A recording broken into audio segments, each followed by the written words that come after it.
Carissimi lettori del quotidiano del Piave, fare del jogging, fare una corsa può sembrare una cosa banale, ma per una mamma, per una neomamma può diventare un'impresa complicatissima. Ma noi una soluzione l'abbiamo trovata, qui a Vittorio Veneto. Se dico mamme di corsa, cosa mi rispondi? Rispondo noi.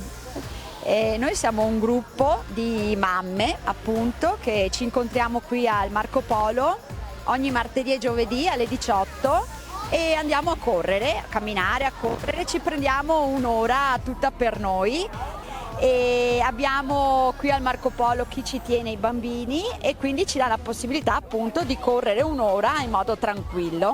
Io sono un po' San Tommaso e se non vedo non credo, ma voi correte veramente o fate una chiacchierata tra amiche così?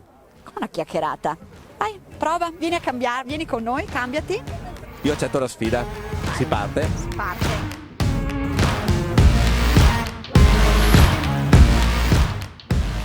Io ho visto tanta allegria e poca cellulite. Perché questo gruppo è un gruppo allegro che ti invoglia a venire a correre e staccare dai pensieri quotidiani, stare in allegria, staccare proprio la spina, fare una corsetta e ridere tanto.